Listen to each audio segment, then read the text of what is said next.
Welcome back to the Barrel Talk Podcast. I'm back with another episode. Let's talk about the Chicago Bulls. I kind of wanted to do an episode about pretty much the top 10 teams in this year's upcoming draft and kind of just give my thoughts and opinions about their offseason because some of them are in different situations than others. Like the Chicago Bulls are on a clean slate, ton of cap space going to this offseason. New GM. We're going to have a new coach here once the offseason gets going for the Chicago Bulls in a big-time market. That cap space, 2 first-round picks. They can do a lot this offseason. With Bryson Graham, the new GM for the Bulls, and everything that he's saying about the team and the direction he wants to go in, I like the vision. Interested to see what kind of coach they go with. But I wanted to make these kind of videos for every team because I think the Jazz are in a weird spot at 2 because they want to Bansa, but they're also in the window where they're like trying to turn the corner and compete again. Like, the Wizards are trying to do the same thing. Like the Nets and Kings got screwed out of the lottery and dropped down. So like, what does it mean for their teams? Like I wanted to kind of make an in-depth video on kind of the top 10 teams in the lottery. Starting this one out with the Chicago Bulls, I think they're the most intriguing, fun team to think about with kind of all the flexibility that they do have as a team. Boatload of cap space going into this offseason, 2 first-round draft picks, new GM, new culture. It seems like getting built in Chicago. I think basketball is better when Chicago, a big market, is a good competing team.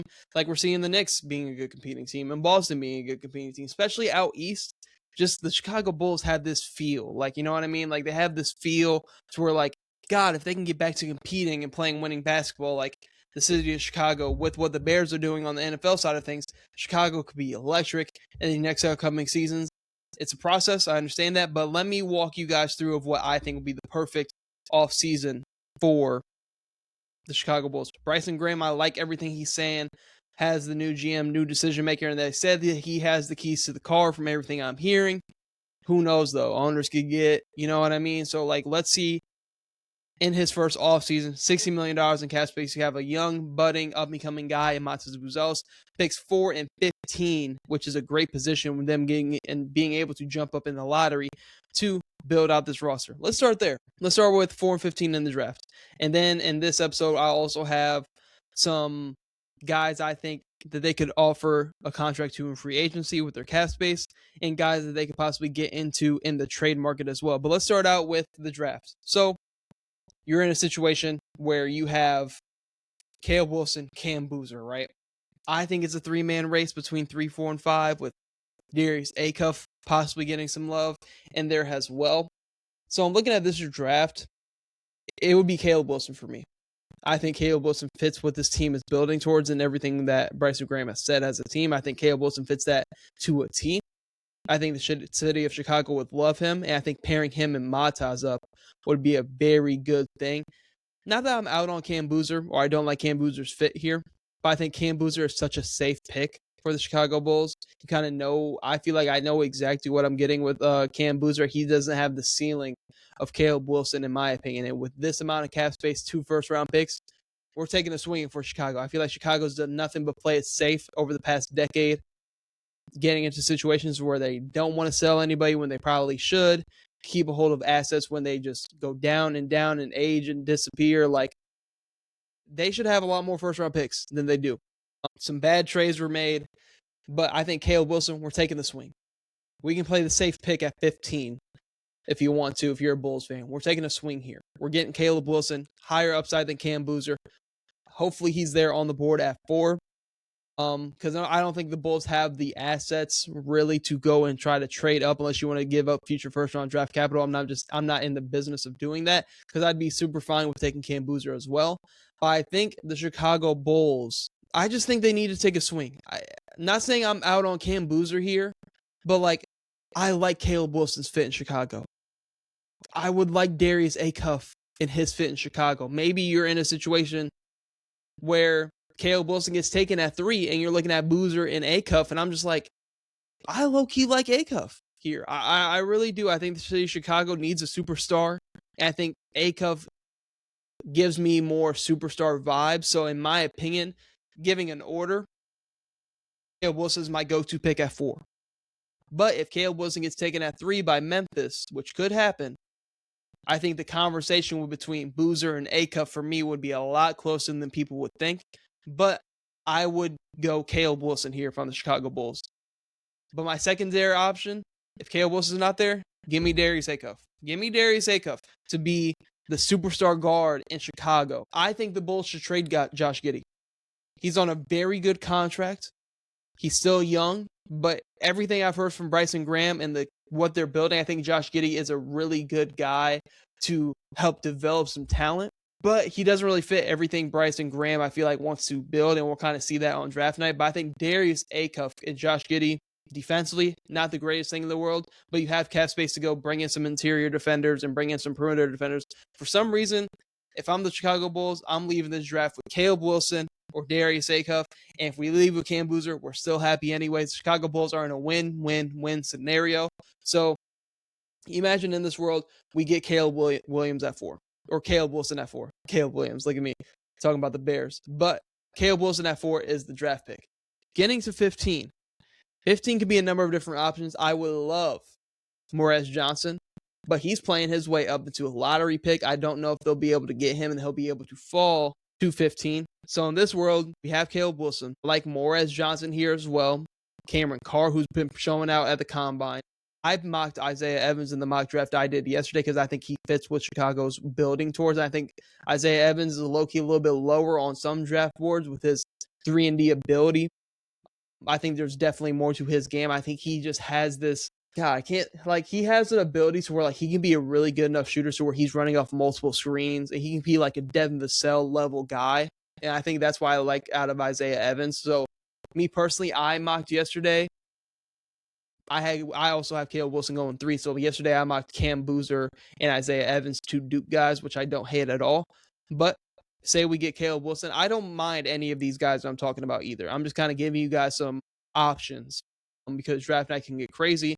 So I like Morez Johnson, Cameron Carr, Isaiah Evans on this team. It's kind of interesting because you have Matas there. But if you have a world where you have Isaiah Evans / Cam Carr, Matas, Caleb Wilson, I like what you have going on over there in Chicago, and I think everything works. Like, even if you have Cam Boozer at your 4, I like getting a guy like Morez Johnson at your 5. You know what I mean? Like, even in a world where you get Darius Acuff at 4, you can still go Cam Carr and have 2 explosive, high upside offensive pieces on this team pairing up with Montez Buzelis going forward, plus all the cap space you do have.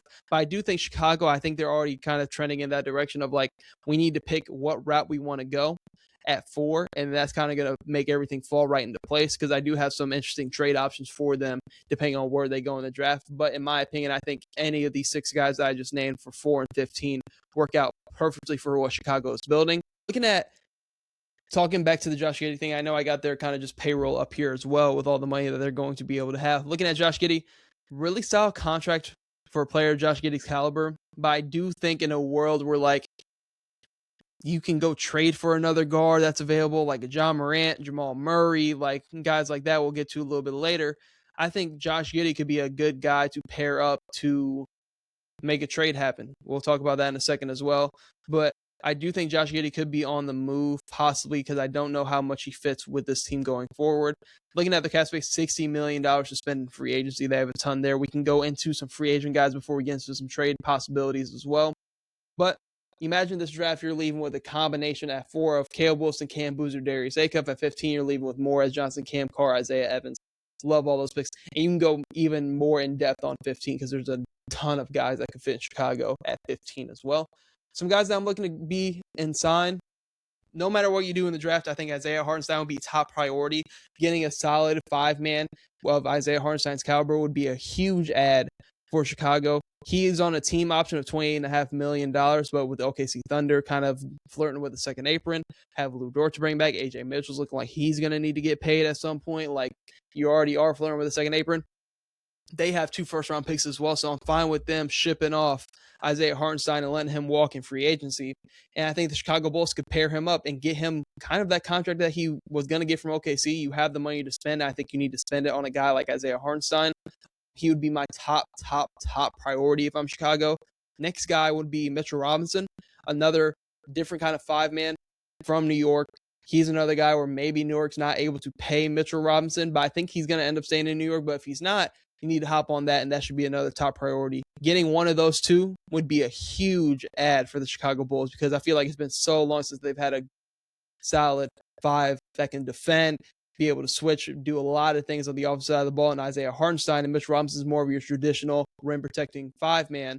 But I think Isaiah Hartenstein would be such a great add to this team. He's such just a solid do-it-all 5-man. Like, I really like that fit. Peyton Watson's another interesting one. Kind of talked about him a little bit in the free agency episode that I just did. Just kind of glossing over free agency, talking about some of the things that I could see happening.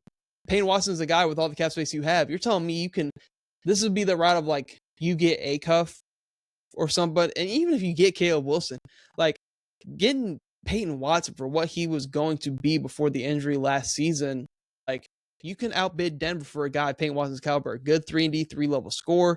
Really like that fit here. Then we're getting into some kind of role players. Keon Ellis, who's getting no burn with the Cavs right now, I think could be a great addition to the Chicago Bulls, and just be a depth piece for you. Robert Williams is kind of like the guy, if you strike out on Isaiah Hartenstein, Mitchell Robinson, I'd pivot possibly to a Robert Williams to get a more rim protecting depth piece at the 5 spot, and then kind of address something in a trade of that nature. Then another guy from the OKC Thunder, Lou Dort, on a team option. I kind of put both of them up there because I think both guys would be great additions for Chicago. But they're going to have to pick one. I think they're going to have to pick one. I think they're going to pick Lou Dort. Cheaper.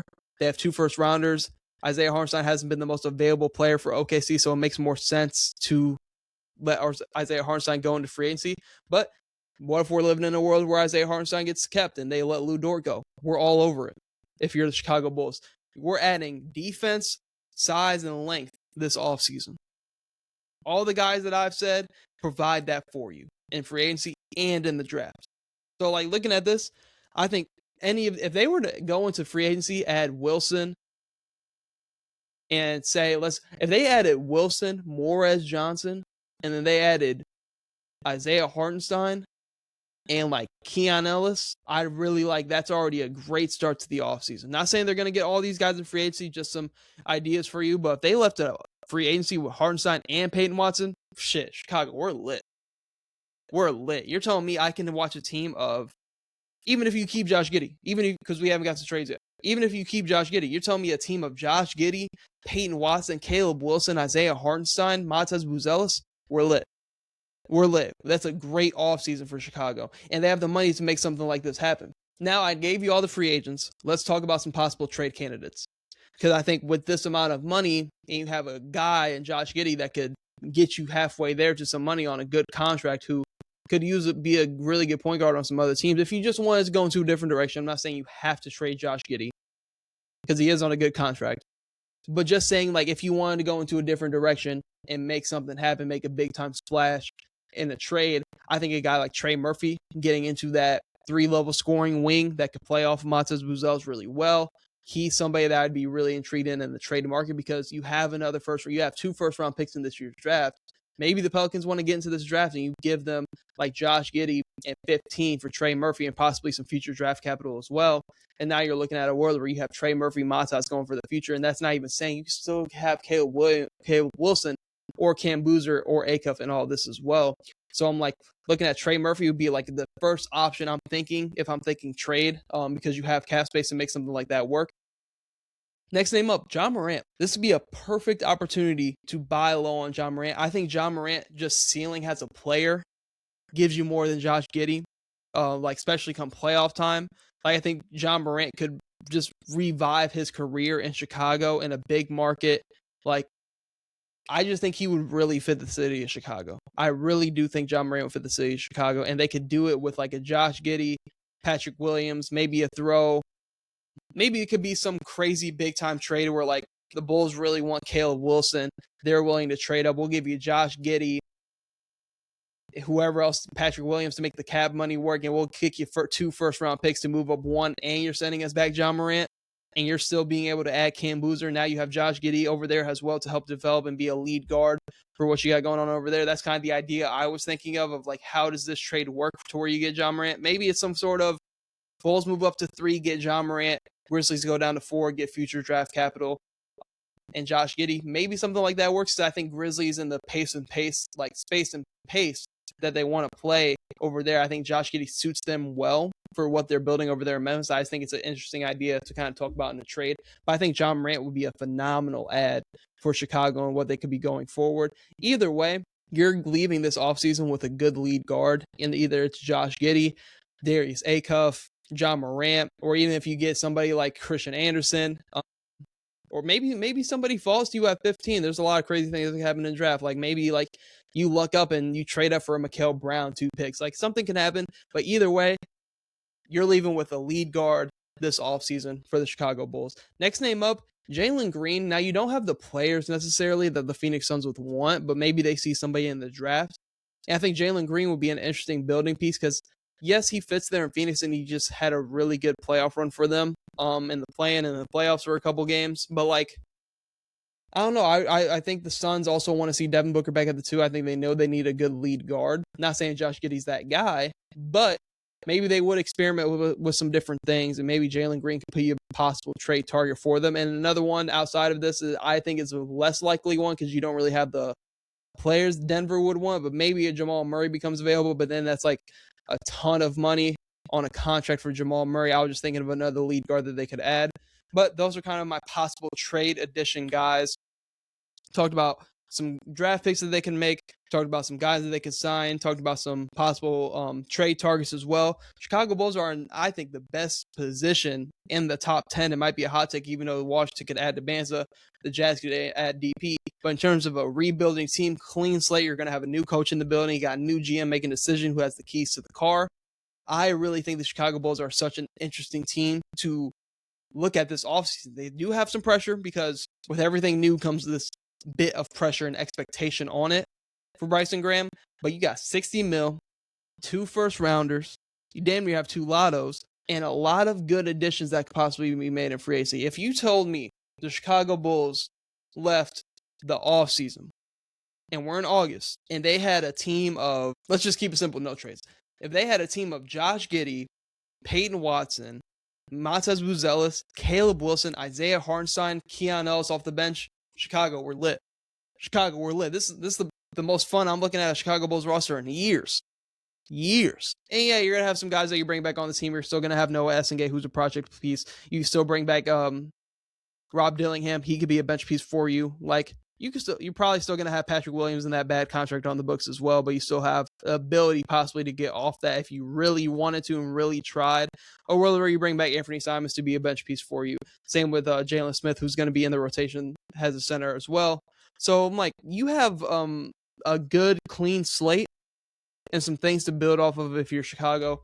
But if you're a Chicago Bulls fan, watching this, listening to this out there somewhere, let me know down in the comments what you agree with, disagree with, some things that you could possibly add to my plan. But this is my perfect offseason, in my opinion, for the Chicago Bulls going into it. I'm going to be making more videos about the top 10 in this year's drafts as well.